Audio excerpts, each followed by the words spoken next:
Kristiyanê Sinûrê parêzgeha Mosul dijîn. Wekû êzdî û kakeya û kemîna û zûrîneyên dîtir, nexweşî ji destê çekdarên Daeş dîtîne û çi cara jî ji bîra wan naçin. Lewra li ser pêşniyara drûstkirina parêzgeheka Serbexwe lê deşta Mosul bû kemînayan û bi taybetî jî bû Kristiyanan ew bi mafê xwe dibînin. نتمنى نصير اقليم وحدنا. ام هیویت گین ببینه هرمکا سربخو یان هرچه نبید ببینه پارێزگeh و اوه هیویا هر کسک مسیحیه ام برهوین براوانیش آخه خو بکین و دیما هیچ چه پیش خوی نخو بریجین جبوه آخه لاخر نقطة دمنا.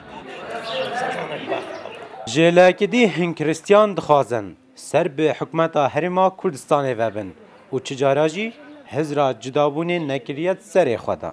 كأم كلداني وآجوري لأنه أم أصيلة في آخن أف آخ مبو إنه كأم بنا وكي كامل في منطقة بس أو كيماتي قالك خلكي مسيحي بينن شو اضطهاد مسيحي الكردستاني نبويا دام حجي كردستاني ناكن Parêzgariya esîl Necefî bû Mosul renge çend salekê kêm mabin. Lê bû drûstkirina parêzgeheka nû li nava axa parêzgeha Mosul da bi karekê nerawa û zehmet dihijmêrît. من المؤكد أن مثل هذه الخيارات المصيرية الذي يطرحها البعض راستی او پیشنیارین کو تهنه کرن جلای گوتنه و گلک آسانن بله جبهه کرنا وان ده گلکی اب زحمت بیتن راست او خونو هیویا گلک کسایه بله دویتن بعقلانه سردارید گلوه چنده بهتا کرن لو را اف چنده ده گلک اب زحمت بید کو بهتا جبهه کرن. نحن نعتقد أن هذا غير ممكن وصعب التطبيق. Herçende hikûmeta Herêma Kurdistanê bi timamî dergehê xwe bû hemî awaran vekiriye. Kristiyan jî mîna hemî awara têne hejmartin.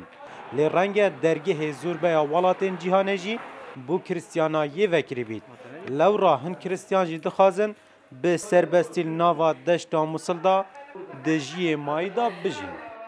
Pêşmergehê Kurdistanê xwîna xwe li ser vê deştê û biyavekê zor ji vê deverê li ser danaya da ku ew xelkê verê jît bi aman û azad bijît.